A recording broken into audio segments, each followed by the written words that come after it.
Hunter x Hunter. In this anime, I think every single character was aura farming every single opportunity that they got. You had Killua standing on top of a horse flexing his outfit, just farming aura there, but plenty of characters also lost aura in Hunter x Hunter. And when I say lost aura, I genuinely mean lost aura. But for one of the biggest aura farmers that we have in Hunter x Hunter, who also turned out to be one of the biggest aura losers in Hunter x Hunter, we just have to talk about the man himself, Kite. Now, following the ending of Greed Island, we see Gon and Killua using a company car to go to Jing. And when I was watching this, I actually thought Gon was finna find his dad before the show ended, and I was terribly wrong. But instead, they pull up on some 6-foot disguised dude who looks like he hasn't had a meal in weeks. But he drops that fishing rod and he flash steps and knocks them out of the way. They can't decide if he's hostile or not till he pulls out his blick and he starts popping the ants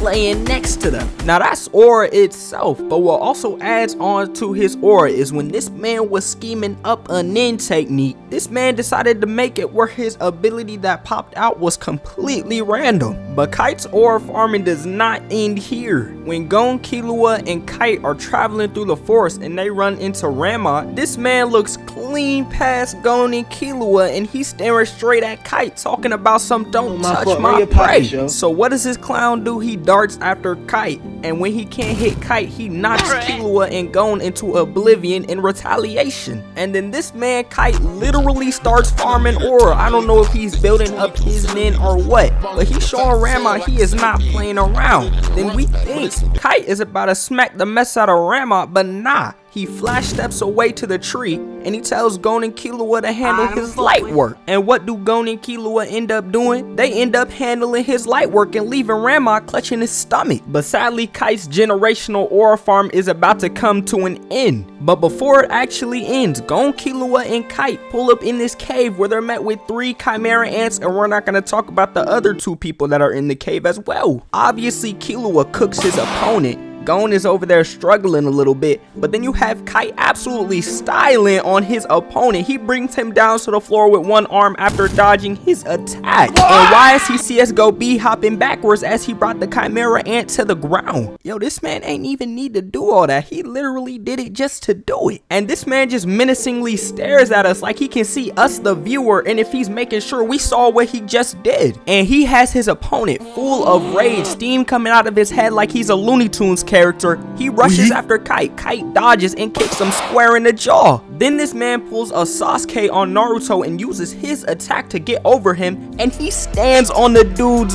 back. Yo, he's doing this for the love of the game at this point. But he finally summons his ability. He calls the ability that he rolled a bad spin and proceeds to one-tap him.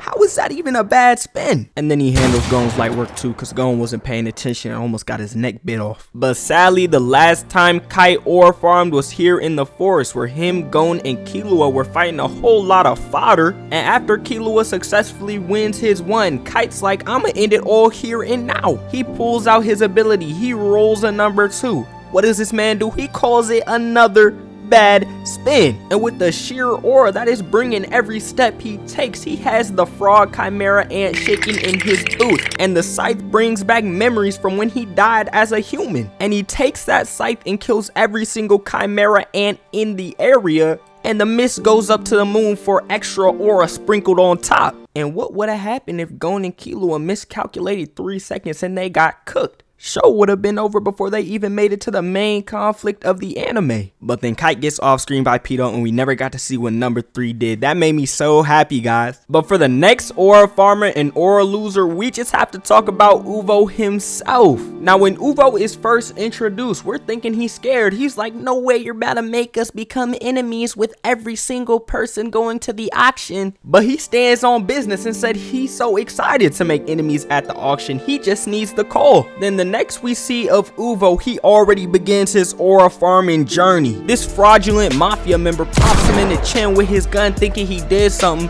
The bullet is in Uvo's mouth. Uvo cracks his head, snaps that junk, and then squashes his head for the overkill. He didn't even need to do all that. Then basically Uvo literally kills them all. They get reinforcements. Dude pulls up with a bazooka, a rocket launcher, shoots it. Uvo blocks it with his hand. He got smug for no reason. Dude got cocky and started smiling for no reason. This man blocked a rocket and y'all are still trying to fight him thinking y'all are something special. Yo, y'all are not the main characters. But then finally the hype up. The long awaited arrival of the Shadow Beast is here, and now looking back at this, based on their character designs and their superhero names, we should have known that they were fraudulent from day one. But first things first, we have the weird worm looking dude get a hold of Uvo's arm, then he gets hit with a big bang impact and he's the first one crossed off the list. Then they let us think the Shadow Beasts are cooking because the dog dude, whatever his name is, Rabies or something, is biting Uvo, making him paralyzed. We have Porcupine inside of Uvo's arm, and then we have this creepy leech dude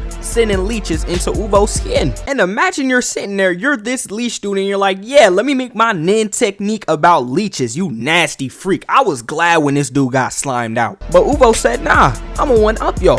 He bit a chunk out of the leech dude's head, and he used a fragment of his skull to spit that junk into the dog's head. Uvo also said it doesn't matter if he's paralyzed, all he needs is his neck and his head to beat someone in a fight. Then he charges up a roar and he screams straight into the porcupine dude's face, and from the sound alone he deflates and dies. And while all of this is going on, the only people watching are Phaeton and Nobunaga. Everybody else is playing cards in the back. Also, I forgot to mention Uvo low-key like ate a sniper shot and then threw a rock at him and sniped the sniper. But that aura run comes to a quick end when Kurapika catches him in his chains. The last 3 aura moments that Uvo has is when he breaks free from the chains and he declares that he's gonna slime out Kurapika, and he didn't. When he's jumping through the city looking for Kurapika, and he found him. But all of his past aura moments were thrown to the side. When Kurapika was so confident he would win the fight, he brought a shovel to the battle. I'm sorry, but me personally, if my opponent brings a shovel to the fight, I'm sucking up and doing whatever he wants me to do. Pause, cause that low-key sounded kind of freaky. But at least in the very end, Uvo stood on business and he didn't give Kurapika no information, and he took his death like a champ. That's aura right there, I'm not gonna lie. But moving on to the final aura farmer and probably the biggest aura loser in all of the anime, we just have to talk about Kastro from Heaven's Arena. Now, I'm not gonna lie, this man Kastro was talked about like he had some of the best nin in the world. They talked about how he fought Hisoka back in the golden days and how he survived a fight with him in Heaven's Arena, and if I remember correctly, I could be wrong, that he was the only person to survive a fight with him in Heaven's Arena. Now, the first we see of Kastro in person is when Killua is trying to sneak up to his room and get a sneak peek at Kastro for himself, and all looks completely normal because he's staring at him on the couch. But this man is behind Killua and he's asking him, can I help you? Now Killua gets scared and he has to play this off, so that's already Kastro striking aura into one of the main characters off the rip. And not only that, he starts giving what could possibly be a future opponent tips on how to control his nin better. And before the fight starts, this man is being broadcasted to all of Heaven's Arena and he's talking about some, I wouldn't fight if I didn't think I could win.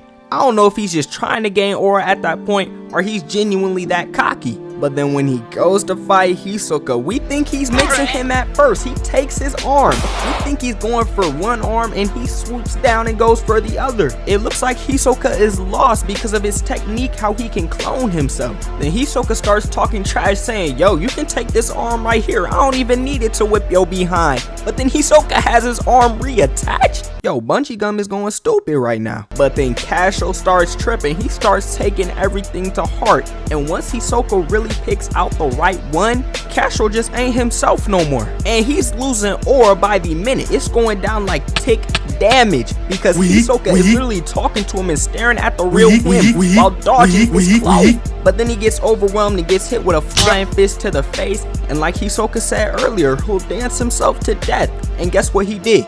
He danced himself to death. Boom. Aura gone.